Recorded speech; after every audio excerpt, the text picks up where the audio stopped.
Welcome to Roundhouse Roulette, a Walker, Texas Ranger podcast.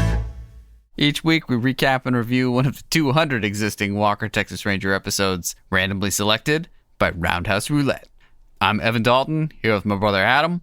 Heyo. And our fellow cannibalistic hermit, Mr. Bob Leahy. You guys look pretty tasty. You look delicious. I think we're all kind of cannibalistic hermits at this point. So Pretty much. Oh, man. Well, we'd like to thank you all for joining us as we revisit Chuck Norris's 1990s masterpiece PSA for the Utah Tourism Board. Today, we'll be recapping and reviewing Season 5, Episode 9, Swan Song, where Walker chases ghosts in the Utah mountains with Alex in tow. But before we stop by the local trading post and load up our pack horses with rations and bear spray, join us as we pull up a stool at CD's Bar and Grill. Fancy meeting you guys here. yeah, likewise, man. I'm glad you could make it. Yeah.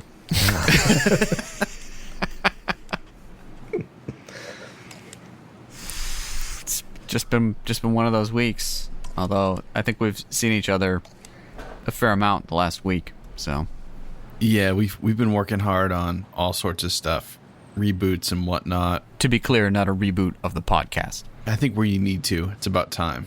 Just start over. Yeah.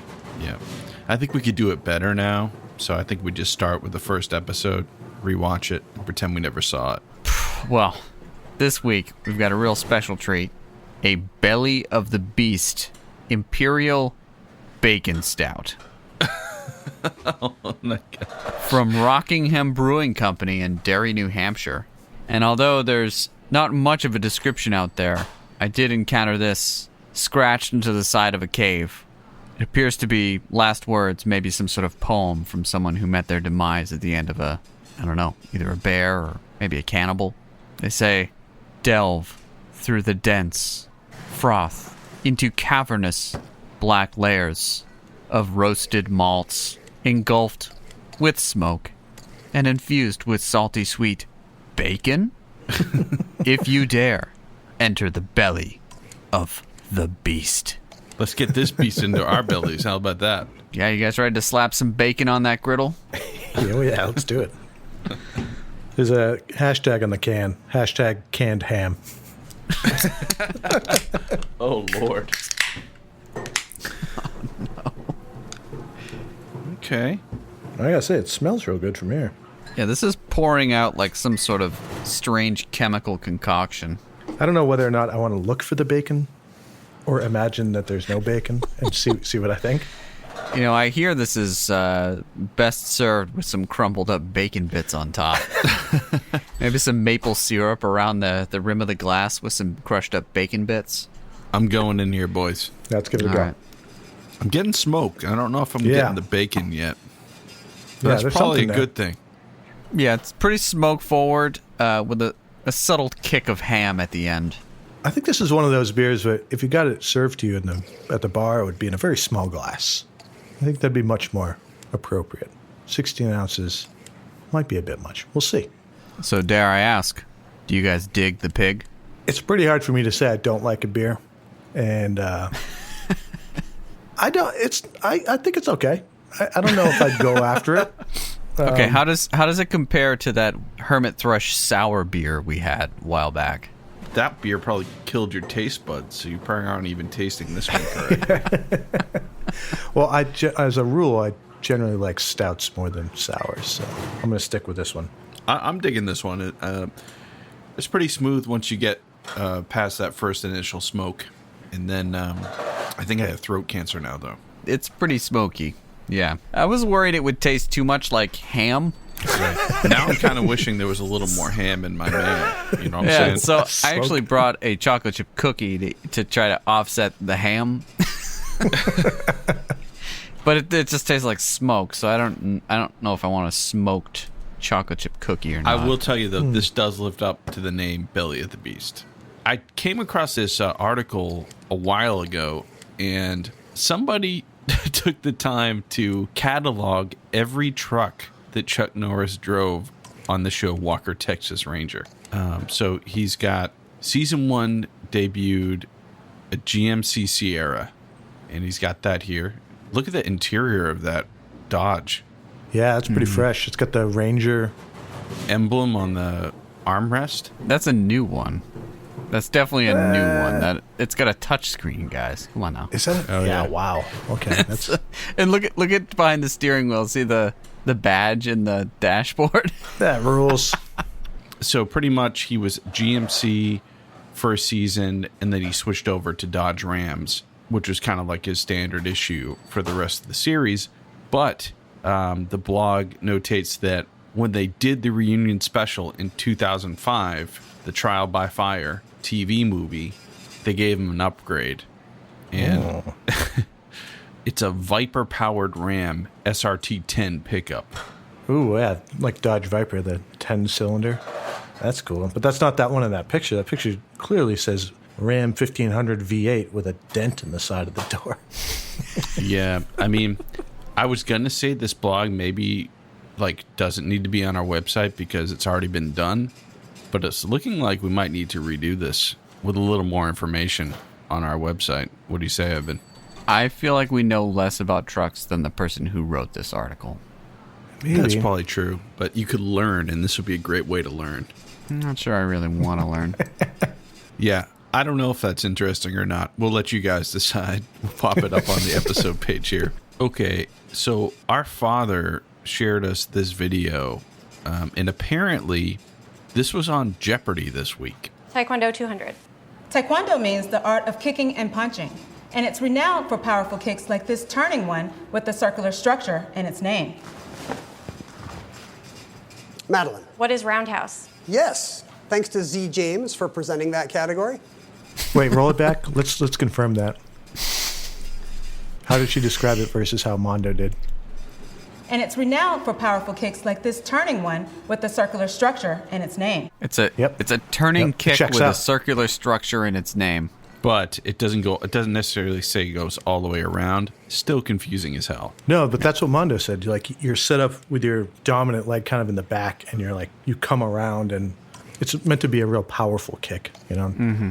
So, yeah, they had a question on the latest Jeopardy, which sadly we got to pour one out for Alex Trebek. They've got one of the champions. What's his name, Evan? Ken Jennings, the guy who won millions of dollars on there. Yeah, he's kind of filling in and temporarily, and I think that's probably the best way to do it. He's not going to be the permanent host. It's kind of like Walker. Ken Jennings. He doesn't think he's going to be Alex Trebek, but he's just trying to help out. Now the question is, are there people on the Jeopardy Facebook groups that are saying, this isn't Jeopardy, I can't watch this? It's possible. Yeah, and I think, one thing that this reboot of Jeopardy can't claim, that there were no roundhouse kicks, because there definitely was more roundhouse kicks on this rebooted Jeopardy than the reboot of Walker. That's not true. I think when that... whatever. Why are we talking about this? When she kicks the gun out of dude's hand, it's totally a roundhouse kick. Throwing it out there. Okay, all right. Hot take. There are as many roundhouse kicks in the new Jeopardy as in the rebooted pilot of Walker. Yes. Yeah. Okay. I think by the end anyway. of this podcast, by the time we get through all the episodes, I think we're all going to know what a roundhouse kick really is. And maybe that's the goal. It's like a catch in football. You know it when you see it. I think we're going to Right? need to take Yeah, a maybe. group karate class at some point. Can we do it on Zoom? We could. Yeah. Actually, yeah. All right, I'm going to get on this. I don't want a karate class. I want a Chun Cook Do class and Right. nothing else. Find it now. Well, so I was trying to find this clip online, and I, of course, Googled Chuck Norris and Jeopardy, and someone created a website that has all questions about Chuck Norris, and you can have your own game of Jeopardy online. So naturally, Evan, you and Bob are going to face off on Chuck Norris Jeopardy. Here we go. Who goes first? Alphabetical. All right, nice.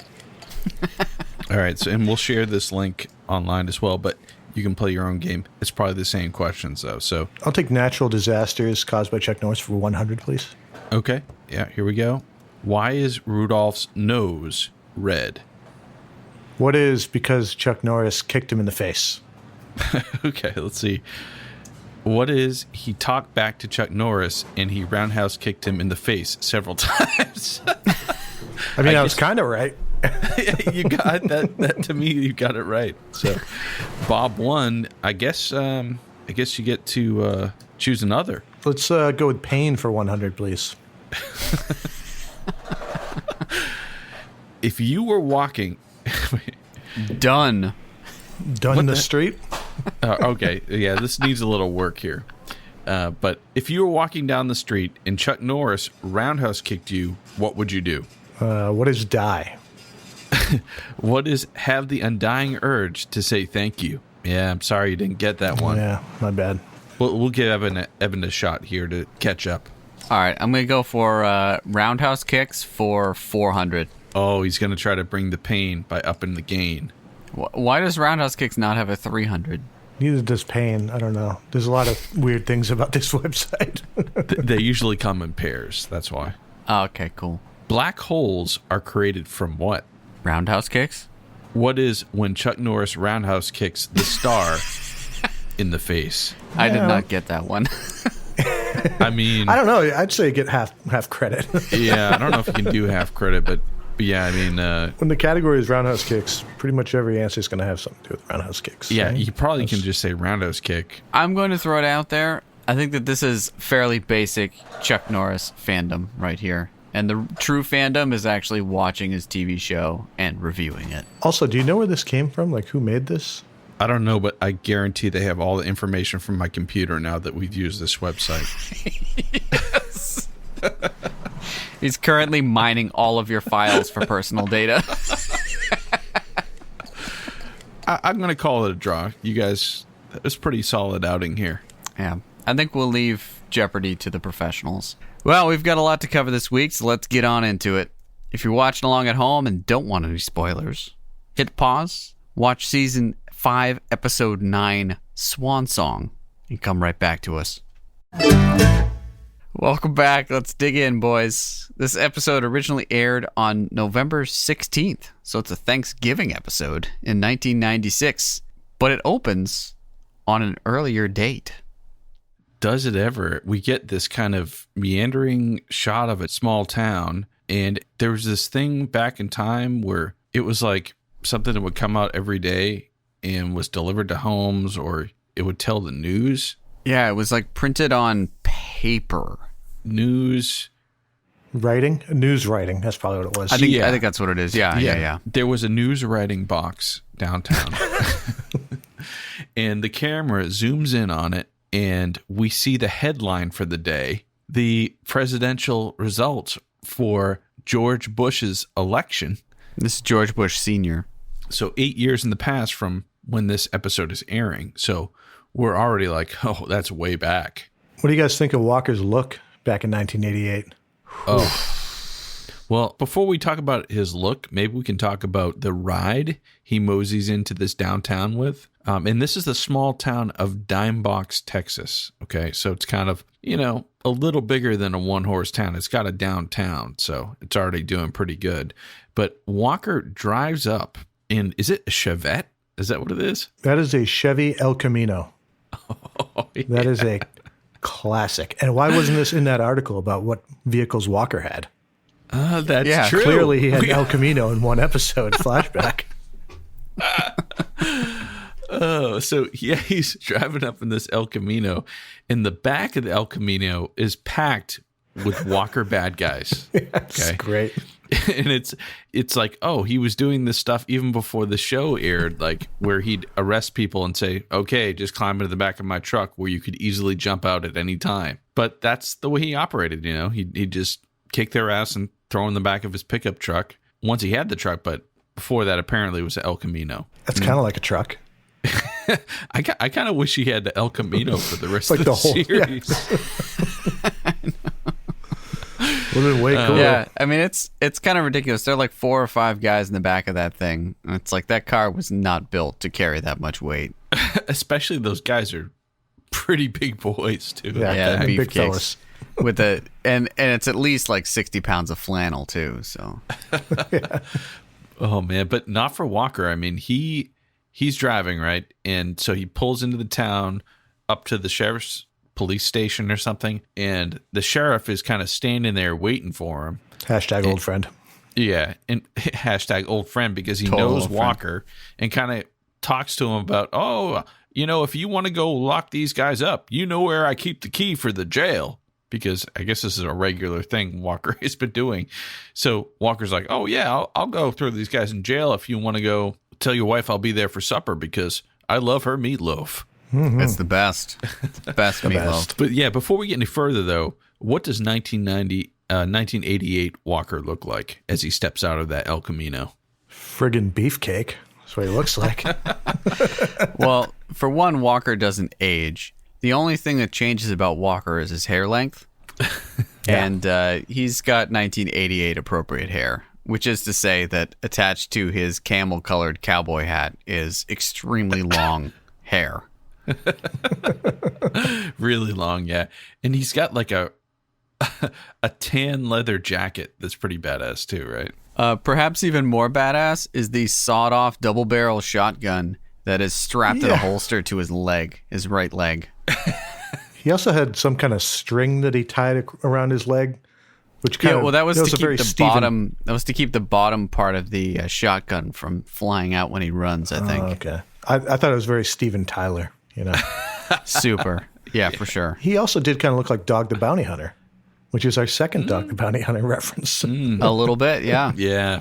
Yep. He looked great. But so as Walker's taking these bad guys into jail, the old sheriff, hashtag old friend of Walker's, is walking down the street to his house to tell his wife, hey, Walker's going to be here for supper. We see a biplane coming down into the area, but like not a very safe distance. Like people are like, well, this is weird. Yeah, it's like this jank old Cessna that they clearly like spray painted brown to make it look older than it was. And the guy is wearing like goggles and stuff, like the Red Baron or something. Yeah. So he actually lands the damn thing right on Main Street. And we're like, why the heck is he doing that? And all of a sudden, these three goons bust out of a bank with tons of cash and they run towards the plane. And so I guess the plan here was these guys are going to do this timed bank robbery, and then their getaway was going to be this biplane to escape on.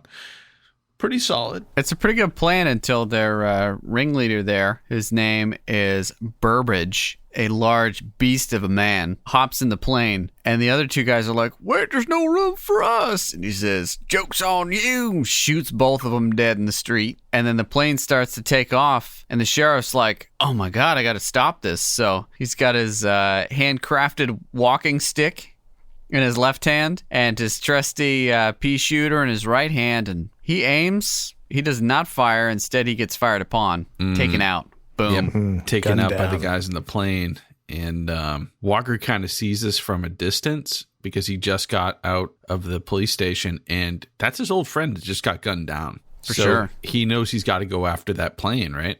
Absolutely. But he doesn't really go after it as much as just go stand in front of it.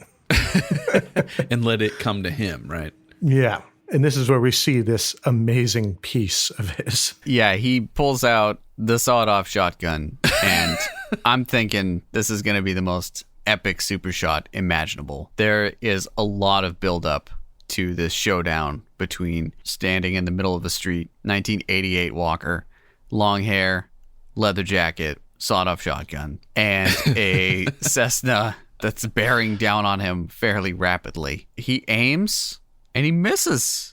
I was very disappointed. I was expecting the thing to completely explode. This is old Walker. He wasn't, 8 years ago, he wasn't quite the marksman. But I think he did kind of ding the plane, is what it looked like. So it was like, oh, that plane got off the ground with the two bad guys. But I don't know. We'll see, see how far they get. So it takes off, and there's nothing Walker can do. He wasn't able to take it down. So he rushes over to the sheriff to see if there's anything he can do for him. And the sheriff, he has some wise words to leave with Walker. He goes, tell my wife I guess the real question is, did he actually stop by the sheriff's house for supper that night? I'm assuming he would be the one to deliver the sad news that her husband got killed. But he could say something, like he was probably like, his last words were about you. can I get that meatloaf to go? Yeah, he definitely took the meatloaf to I got go. some criminals to track down. So we should say, after he dives out of the way of this plane that's bearing down on him, he glances at the side of the plane, and the side of the plane has a decal on it, or like the plane actually is named the Swan Song.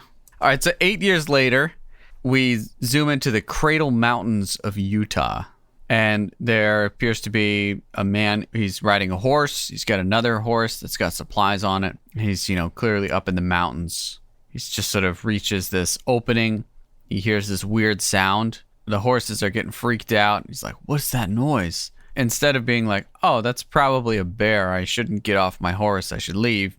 He gets off of his horse instead and peers over a cliff, which seems like a reasonable thing to do. But at the bottom of the cliff, he sees, a little bit of scrap or some sort of metal or something. So he gets out his sick binoculars and he looks down there and he's like, what? Oh my gosh. Could it be? And he sees the Swan Song thing there. Yeah, the door of the Swan Song, like mangled metal down a cliff. Now, let me say this will be the first time, but probably not the last in this episode where we will be suspending some disbelief. Cradle Mountains of Utah don't exist, but Dime Box, Texas does. Dime Box, Texas is a tiny, 3-block town about 40 miles east of Austin, okay? The closest as the Cessna flies to Utah that Dime Box, Texas is around 1,000 miles. Wow. The maximum range on modern Cessna planes is around 1,200 miles. That was not a modern Cessna that we saw in that episode, and was probably an older model that has a range of about 350 miles. So you're telling me there's a chance? So I'm telling you that this plane would have run out of fuel well before it got out of Texas, let alone crossed the border into New Mexico, crossed the entirety of New Mexico, and made it into the mountains of Utah, which are 1,200 miles away. But it could have coasted for a while. They may have gotten some winds. Then again, the prevailing winds across the U.S. come from the west, so they'd be flying into headwinds. You've really done your homework, Evan. I commend you, but I'm just going to believe what I want to believe, all right? Okay. I think that logic checks out for most of this. Pretty traditional way to get to credits in this one. Yeah, it really sets up the episode pretty well. We are treated to Walker awkwardly in a tuxedo at the opera with Alex, Trevette, and Trevette's date. We should also state that Trevette has a hot date for this. Of course, this show is never one to tackle mixed race relationships. So, of course, he's bringing a date that is an African-American woman. She says nothing. Not a word. Not a single word is not referred to or acknowledged whatsoever. Yeah, right. It's really weird. Yeah, like I say, I think if you say a word on camera, you get paid a different scale. Oh, probably. So that might have been the deal. She's not even cast on the IMDb page. Oh, well, yeah, so she was probably just an extra. They're like, do you want to be an extra arm candy for Trevette? That's so weird. Yeah. It's really weird. Not as weird as if Walker and Alex went to the opera with just Trevette. I wouldn't put it Talk past about the show, third though. So anyways, they're at the opera. Walker gets the call, and Alex is all like, you brought your cell phone to the opera? Walker's the dick at the concert, right? Yeah, seriously. Whose cell phone goes off. So Walker's like, okay, if I leave right now, I could get there by the morning. Alex is like, you're not leaving now. He's like, yeah, I am. And Trevette's like, oh, I got to come with you. And Walker's like, no, you got that case to work on. Why don't you stay here? And Alex is like, well, I'm coming. And Walker's like, no, it's 2 days up into the mountains. You're not going to like this. And she's like, it sounds like an adventure. I'm definitely coming. He's like, you're not coming. Cut to downtown Cradle Mountains, Utah, outside a fancy boutique. Walker is talking with local law enforcement who spotted the Swan Song. Yeah, they're talking shop about how to get up there, right? Like, all right, well, it's probably going to be a good 2-day ride. Yeah, it's going to be a hard one, but we can probably make it, And I think around this point, Alex comes out of the store with a bunch of shopping bags because she's a woman and women shop. Yeah, and the store is right behind the guys who were talking. And we were kind of under the impression that Alex wasn't there. And that was kind of the show's comical way of being like, she was shopping because she's a chick. Right. Well, just when you thought that Walker could get her to say no, she had her way. Walker's like, finally, it's been like 3 hours. And she's like, it was only 1 hour, Walker. Like, that's okay. Yeah, right. Well, I mean, the plane's been gone like 8 years. What's the hurry here? Exactly. That's what I was thinking when they were in the opera. It's like, well, you have to leave right now. It's not going to go anywhere. And then they get there and they do all this stuff, and they're like, well, we'll head out first thing tomorrow morning. You want to get some lunch? It's like, wait, I thought you had to leave the opera. Oh well. Man. But, that's how serious Walker takes his duty as it takes this ranger. So they're like, okay, well, I guess we'll leave first thing in the morning. And Alex is like, I'm going to take you out dancing. And Walker's like, absolutely not. Next scene, they're dancing. Exactly. It's like, well, we've seen how this went before, so let's just cut to the chase. Mm-hmm. And also in this bar, while Walker and Alex are dancing, and Walker is reluctantly dancing, he does a very good reluctant dance. Oh, yeah. Well, while they're doing their reluctant dance, and we might as well get into this now, the music is kind of like honky tonk, like a country-ish song, but on stage is like a African-American DJ, no band, and he seems to be like almost freestyle rapping or something into the microphone. It definitely wasn't the music coming out of the speakers.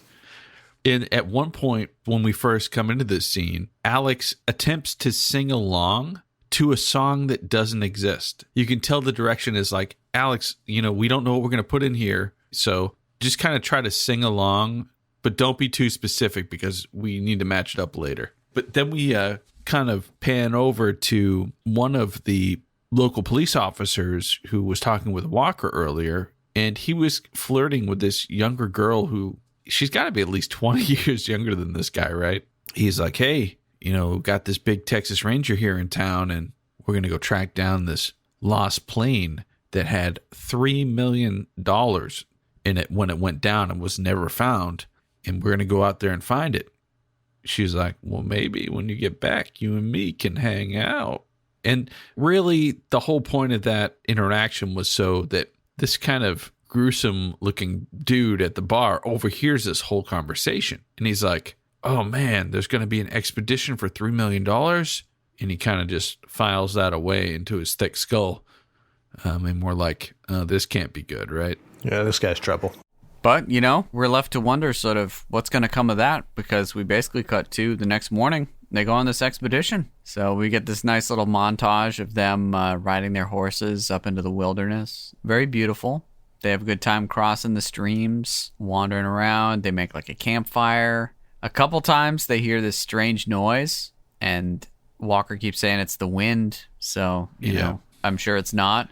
And they're walking around the corner of a stream or something, and we notice that they're being tailed. And I would say pretty conspicuously tailed. Less than a football field length. And they're in the freaking prairie. It's pretty obvious. They're being tailed by the lowest common denominator bad guys. So that dude in the tassel coat from the bar who was eavesdropping. Yeah, it looks like he kind of rounded up 2 other goons to try to go after this. Yeah, for sure. So this guy, I'm assuming, and we never actually learned their names, but I'm assuming in the cast of characters, this guy is the guy who goes by Tate. He's got another guy named Ted Munger.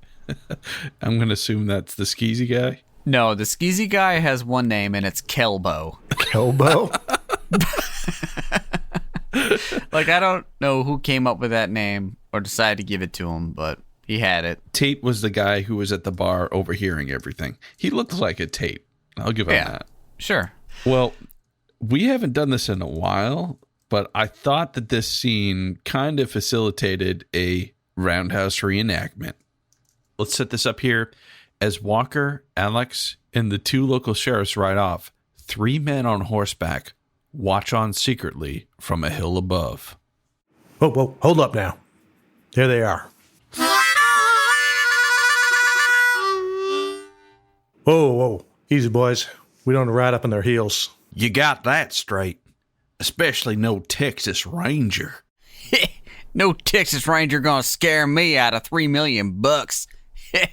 I'd ride up his butt and jump out his mouth for that kind of grain.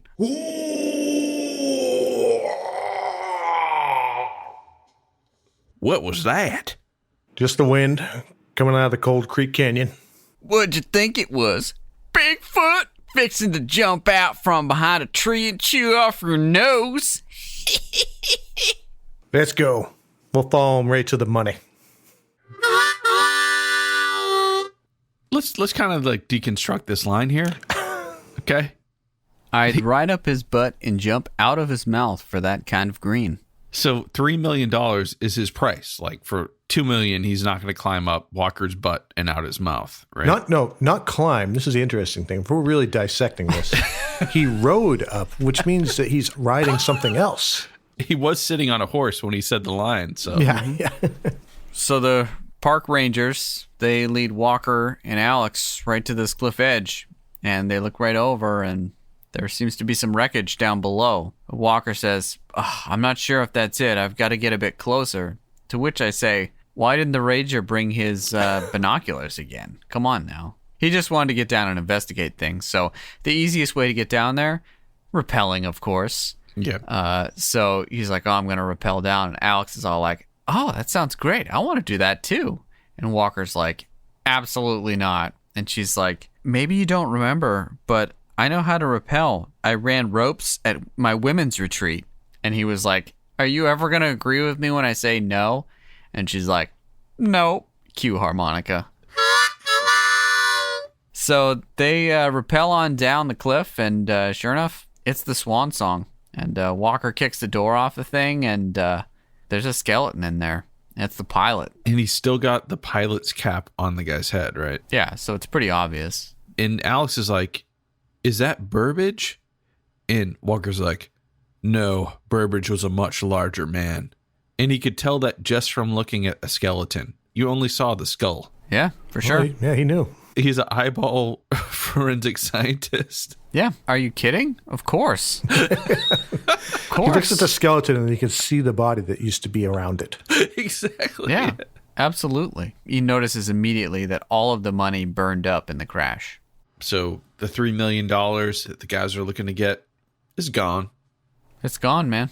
So while Walker and Alex are down at the bottom of this cliff, the two park rangers are up at the top peering down over the cliff precariously. The three creeps are coming in behind, and they're like, okay, let's take them out.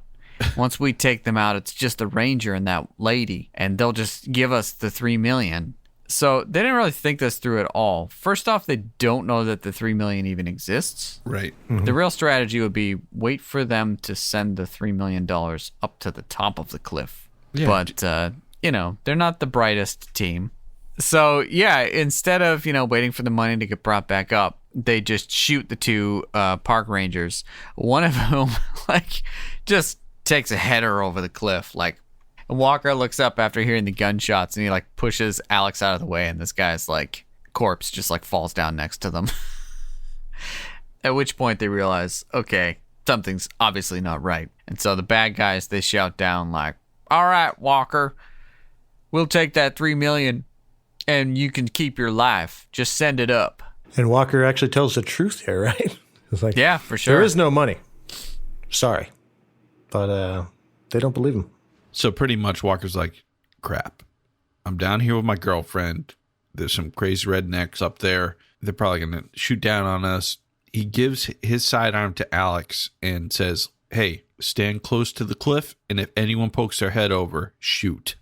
I'm going to come up around behind him. And then you're like, how is this physically possible? I can't wait to see it.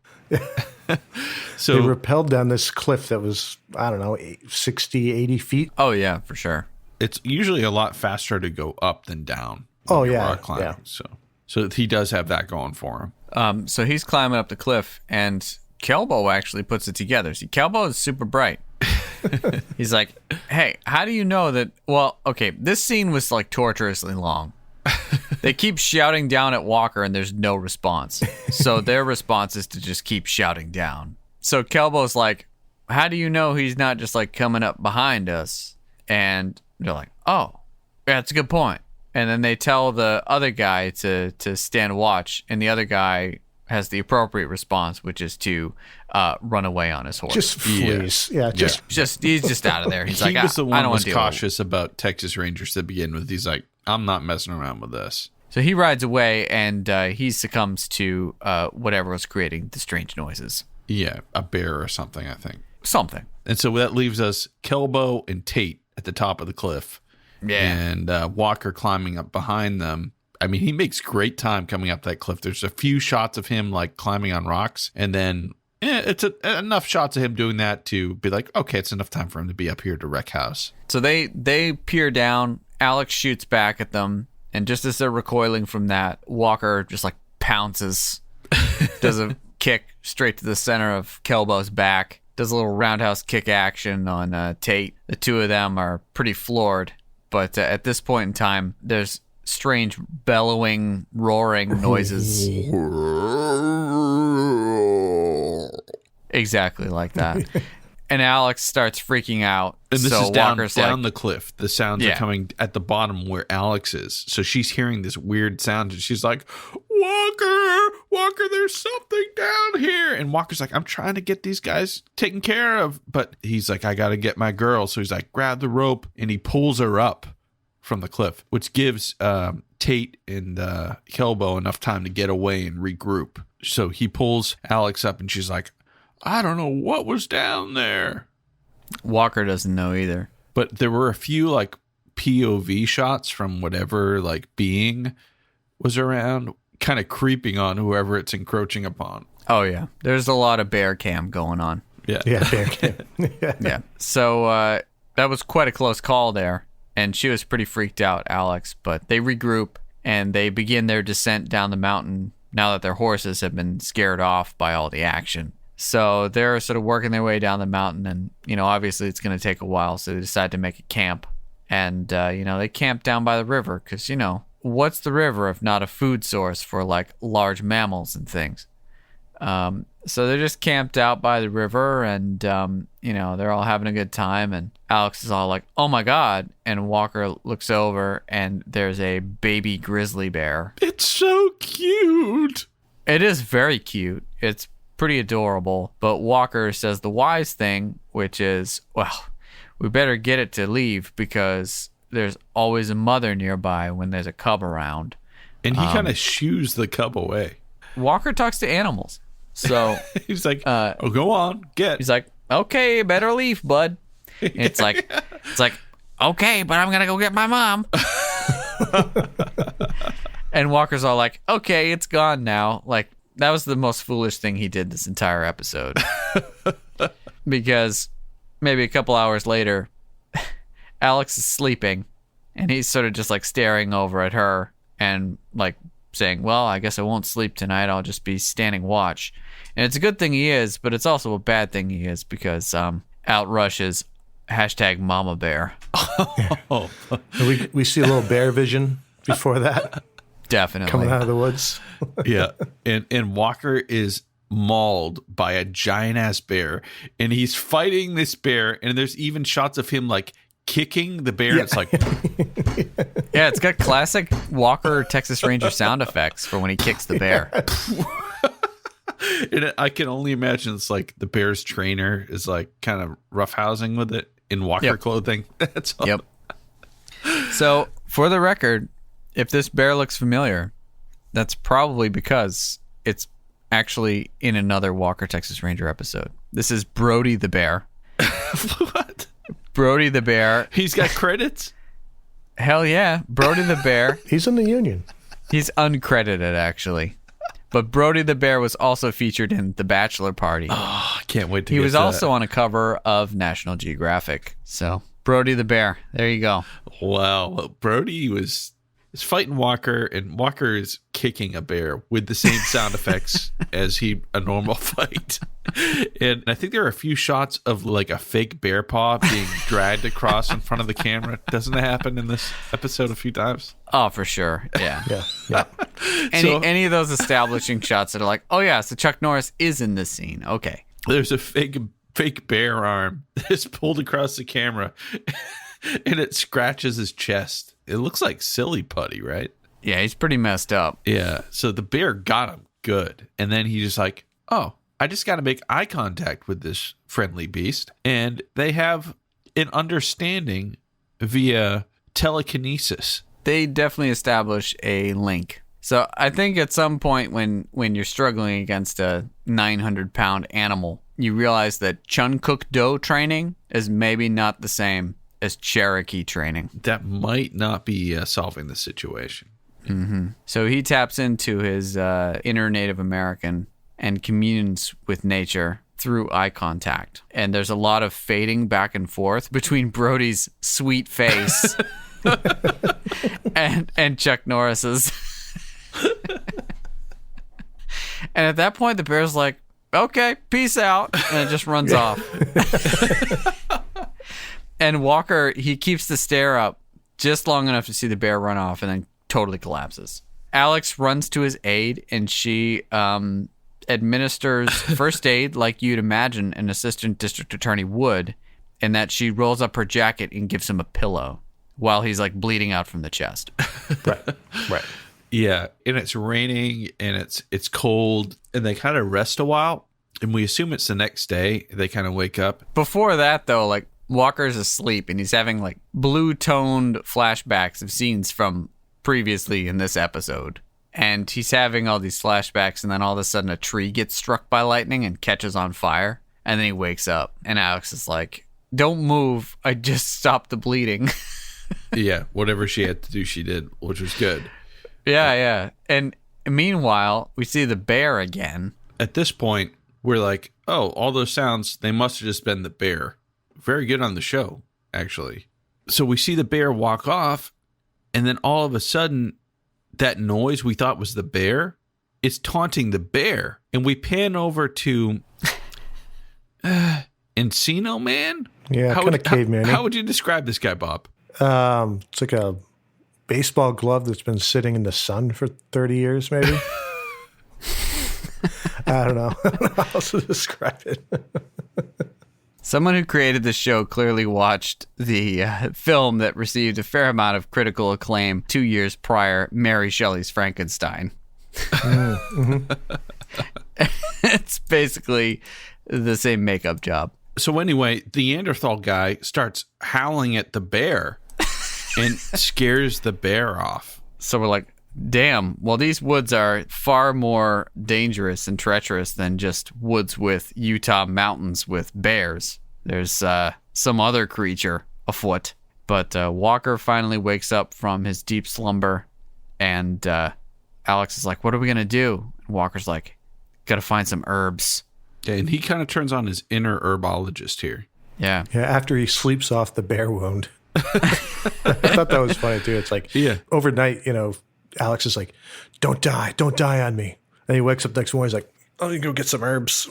Well, he's like, you're going to have to get them for me. But he still walks with her. He's like, that one, grab that one. And she's like, what does that do? And he's like, it helps stave off infection. And she's like, well, what about this one? He's like, that would kill me in a second. Yeah. I mean, he knows his herbs really well. On the other hand, they mentioned valerian root, and valerian is native to Europe and Asia. So he's a little loopy from his bear encounter. And it is medicinal. It has sedative effects. Are you sure it doesn't grow in Utah? Maybe someone carried it over. Yeah, I mean, you're not an herbologist. I would definitely trust Walker over you. I mean, I'm not questioning him. I'm just questioning his choice. I see no indication that it is naturalized in the mountains, the remote mountains of Utah. Okay, well, we're splitting hairs here. Yeah, agree to disagree. Yeah, totally. We're not gonna. We're divided. We're a podcast divided here on this one.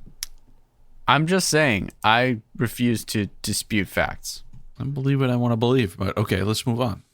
So they find some herbal remedies, and then they boil them down, and Walker and Alex have a moment because, she's about to slap this hot, wet bandage across this sucking chest wound of his. Yeah, and he's like, soak it in the herbs first. She's like, this looks like it's going to hurt. His stomach is like ripped open. She's putting this on there, and she's like, this is going to hurt. And Yeah, like as you were saying, Evan, what was he focused on? Yeah, he was focused on Alex's face. This is an extremely romantic scene. And he says, "You really are beautiful." And she says, "What, me? I've been on this mountain for 2 days." And Walker is all like, "You could be on the mountain for 100 days and you'd still be beautiful." So, these herbal remedies, they seem to be doing the trick. And at this point, we see Tate and Kelbo. They're still waiting for Walker and Alex to appear. And they're like, they've got to be back on the mountain somewhere. And they're like, oh, maybe they're down in the meadow. And they're like, let's go check. And so they go check. Walker and Alex, they just keep walking. And they sort of enter another patch of forest. And they're not in there for very long when they encounter a gruesome discovery. Kelbo's been impaled on a broken tree. Yeah. So it's like a 12-foot tall tree with a human dropped on top of it and impaled. And that human being Kelbo. Yeah, he's gone. I'm surprised they didn't make it go up his butt and out his mouth. It's true. We're still on true. CBS, right? This is pretty gruesome for CBS, I would say. Like someone being totally impaled, yeah, it's pretty brutal. It's about as gory as a Walker episode gets, I think. So they're like, what the? Obviously Alex super freaked out by this. And at this point, Walker's like, okay, there's some crazy stuff going on here right now. Like this is clearly not a bear that did this. So he tells Alex, he's like, I think Burbage actually survived the crash. And I think he's been out here for 8 years. And she's all like, oh, really? Okay. And so Walker's like, oh, here's a cave. Let's go explore it. So they go into this cave and can someone describe what they find? Well, there's a lot of bones. There's a freshly killed body of, was that Tate that was there? Yeah, it was either Tate or may have been the guy that he got off the horse, but whatever, who cares? Yeah, it's like a layer of doom, I'd say. A lot of bones. Human bones. Human skulls. Kind of reminiscent of Empire Strikes Back, Wampa, that kind of vibe, That's what I was getting from it. What we realize is that this person is eating humans. Yeah. Which is pretty damn freaky. So Alex is like, oh my God, we need to get out of here. And Walker, for once, actually agrees with her. And he's like, yeah, okay, I'm out. Yeah. So they run out. And Walker, his gun's out of bullets because Alex used all the bullets earlier when she was firing back at the bad guys. So he's got this giant knife. They're walking away and they're in this rocky outcrop or something. And out from behind this rock, just behind Walker, pops Frankenstein's monster and it grabs him. And Walker's like getting choked out and he stabs it in the shoulder. And then it's very pissed. It like punches Walker and then throws him down a cliff. Yeah, it throws Walker off a cliff. And you see him like rolling somehow. He already been attacked by a bear and now gets thrown off the cliff. That was a rough episode for Walker. So he just got like bluff chucked, you know? Yeah. And at this point, Alex is like, what just happened? So she tries to run away, but is assaulted and choked out and taken into the cave, presumably to be eaten as some fresh meat. Yeah, yeah. And this is when we kind of realize, we see some close-ups where like, this is Burbage. This is the guy that was flying the plane, and he's been out here 8 years, and I mean... living off of humans. Yeah, let's just throw it out there. I mean, if you're out in the woods, I guess he wasn't by himself if he was always eating humans. So there's must have been a transition phase. But do you become like a humanoid who doesn't talk? He only like communicates in like grunts and stuff, yeah. right? Yeah, you forget how to speak. Grumbles, yeah. And we kind of find out his mask is like made out of skin. Is that what we're supposed to believe? The makeup artist must have had quite a backstory here. They were like, okay, so like he got in a plane crash and then he had like a massive head injury. So he had to repair it with like a bunch of metal from the plane. And so he's got like this metal dome on the right half of the top of his skull. And then on top of that is like more skin that like has been placed over it. It's like a skin comb over. Yeah, but then he's got like a relatively fresh looking bandage wrapped around his head as well. It's weird. It's off-putting. Yeah, he looks gross. He looks super gross. He looks like a cannibal. I'll give him that. Yeah, he looks like a crazy cannibal who's living in the woods for 8 years.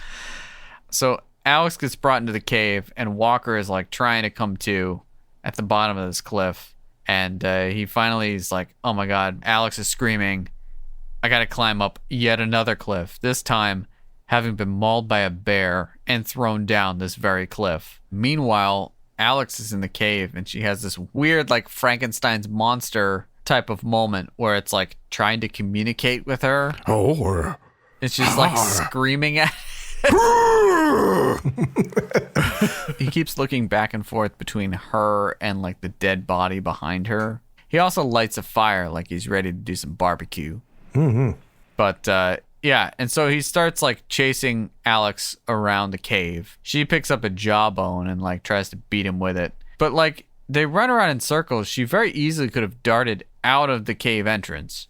But anyways. That would have been another shot, though. Yeah. You don't want to so set that he's up. about to choke her out again. Walker jumps in, tries to choke hold, and doesn't work. Yeah, and he's kind of nursing his own wound, like his stomach wound. He kind of ignores the fall off the cliff wound, but we'll give him that. It's Walker we're talking about here. He can take that stuff. And yeah, they go at it a little bit, and he's pounding on this cannibal dude. And this guy's a big dude, too, right? He's like wrestler size. Oh, he's a beast. Yeah. I noticed when they were outside fighting at first, he was like pretty fat too, which I found odd because if you're a cannibal living in the woods, there's not a lot of people around. Well, he's eating Americans, so it's all fat. Yeah, a that's a lot. good point. And it goes right to the belly of the beast. Oh, human does? Yeah. Yeah. Right past the lips, straight to the hips. Humans are very high in cholesterol. So I've heard. I don't actually know. So yeah, Walker gets a few good licks in, but he's clearly losing this fight. He gets bludgeoned a bit, and then it looks like Burbage is going to impale Walker on one of these spikes that's sort of sticking up in his cave. And just as the hour is as dark as it could possibly get. Yeah, we're thinking this could be the last Walker episode ever, really. Yeah. A familiar roar echoes forth from within the cave, and our friend Brody the bear comes back. We can only assume Walker has summoned him. Oh, yeah. Right. There's no doubt. And Brody the bear attacks the cannibal and starts just mauling him. Yeah, did you guys hear the sound effects during this? There was like breaking bones and just all sorts of like really, really raunchy sound effects. At this point, it's the end of the episode, but like this has got to be the most gruesome episode we've ever seen. He's tearing this cannibal bear style apart. And then I think the bear, Brody, gets up on his hind legs and stands up like a human and looks at Walker. And Walker's kind of like, thank you, with his eyes. He doesn't say anything. And then he and Alex both walk backwards out of the cave because they don't want to turn their backs on the bear or the cannibal. And they're kind of like, okay, we're just going to leave now. Yeah, but eventually the cannibal, he definitely does stop like fighting. Like the bear kills him on the screen. Cannibal totally dead. And the bear, after it gets up, is like licking its lips. It's like, Yeah. And he definitely earned that gruesome National Geographic cover. So Yeah. I mean, that sweet face, not so sweet anymore. So after the last few episodes, I'm like really over analyzing these endings because I'm like, wow, this is like really dark. How are we gonna end this? they brighten it up. Of course they do. And you're like, there's no way they can do that, right? And Walker and Alex are like walking down the hill. Literally seconds after this stuff just went down. And what did they say? What was something like, Alex is like, Walker, I'm never coming on any more trips with you again. Right. He's like, are you sure about that? She's like, no. Your boyfriend was almost impaled in front of you by a cannibal. And then a bear came and saved your ass. I mean, they still had like a 3-day walk down to like town. I mean, he would have lost so much blood and he's like infected by this point. The hardest stuff is behind him. Yeah, I'll say. Wow. Well, that kind of wrapped up the episode. We'd love to give a shout out to our friend and collaborator, Adam Lauritsen, who's been drawing the amazing Walkerstrations, including the one for this episode, which is pretty killer, on our social media. Be sure to check out his other art on Instagram at @AdImagination Run Amok. When we come back, it'll be time for each of us to rate Swan song on a scale of 0 to 10 boots to the face, resulting in our patented Roundhouse Roulette episode ranking, the complete results of which are available on our website, roundhouseroulette.com. Don't go away.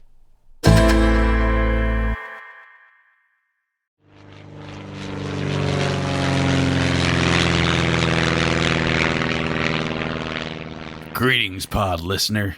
I just landed down this old biplane here in the quaint little town of Dimebox, Texas.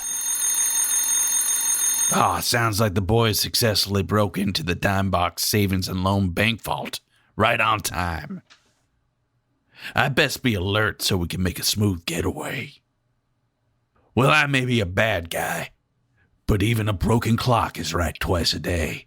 So take it from me when I attest that the boys at Roundhouse Roulette are delivering the Light of Walker Texas Ranger to the world. If you'd like to lend them a hand in that mission, please share the pod with a friend or leave them a review on Apple Podcasts. It truly goes a long way in helping other Walkerites find the cast. Likewise, if you'd like to impress your friends with your utter coolness, they've recently added some fresh new merch at roundhouseroulette.com. And you never know what shenanigans they're going to get into on their Patreon page. Most importantly, though, thank you for listening. They truly have nothing better to do. Oh my, here they come. Guess now's the time to let them know that two of them are going to have to stay behind. In body bags. I'll let you get back to the show.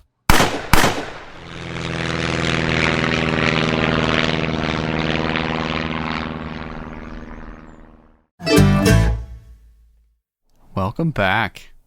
I believe I'm going first today. I'm just going to come right out and say that this episode was pretty hilarious. We've been waiting for quite some time for Walker to finally fight a bear, and it did not disappoint. Not only did he fight that bear, he fought a giant cannibal wannabe Bigfoot and thwarted bad guys in the mountains as well. Somehow he managed to keep Alex alive. She managed to keep him alive. And he communicated with some animals. That said, I wish it had a bit more karate action. And I think the episode would have been better if he was like this conniving old guy who'd like gone nuts and was trying to protect the money. Instead, the guy just seemed to have gone loopy and started eating humans and had no money in the woods. He had like no reason to stay in the woods, but he did anyways and wanted to eat people. So I'm going to give this one a solid 7 rating. It's got the ridiculousness and Walker talks to animals. It doesn't have a ton of karate action, but Walker does kick and punch a bear. One thing that is really unique about this episode is it doesn't take place on the standard sets of Walker Texas Ranger. So it instantly makes it unique. And by doing that also, they're able to tell a simplified story with a story arc that you can follow from beginning to end. The script really laced in the Bigfoot thing subtly, and then they gave you multiple red herrings as to the bad guy. One of them being an epic bear fight with Walker. I mean, come on. And then at the end, Walker uses his communicating with animals to be saved by a bear. I mean, amazing.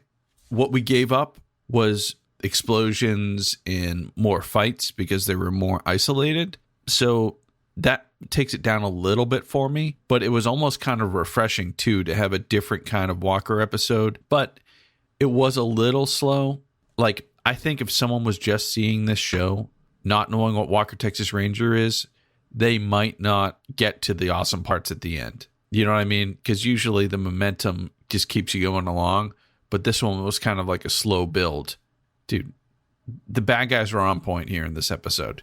When you've got names like Tate, Ted Munger, and Kelbo, you're doing good. And when he says stuff like, I'd ride up his butt and jump out his mouth for that kind of money, I mean, this guy's a bad dude. So I'm giving this an 8.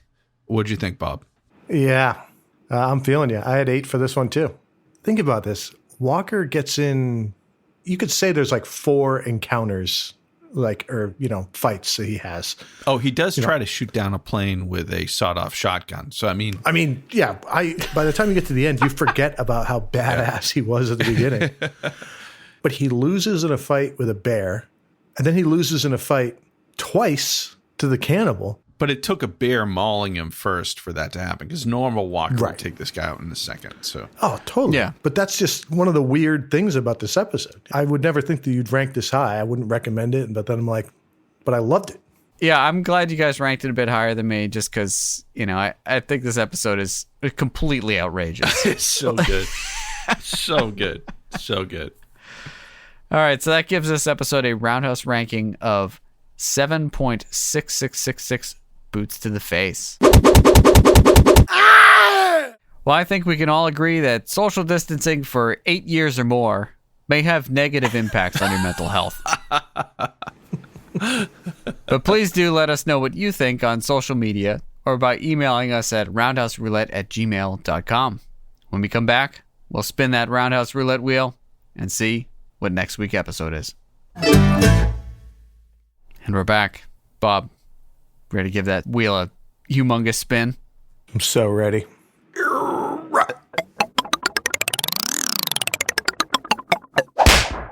Okay. Season 9, episode 16, 6 hours. Ooh, okay. Walker and the Rangers only have a few hours to stop a man who has kidnapped a billionaire's daughter and threatens to murder her live on the internet unless his demands are met. Oh no, this is the one where Walker hacks into the internet. Okay, I'm into this. Well, we hope you'll join us next week when we share our reactions to Season 9, Episode 16, 6 Hours. Share your opinions with us on Facebook and Instagram at Roundhouse Roulette and on Twitter at Roundhouse Pod. And rate and review us on Apple Podcasts or wherever you get your fine podcasts. Thanks for listening, and until next week, May the eyes of the Ranger be upon you. When you're in Texas, look behind you. Oh, 'cause that's where the Ranger's gonna be.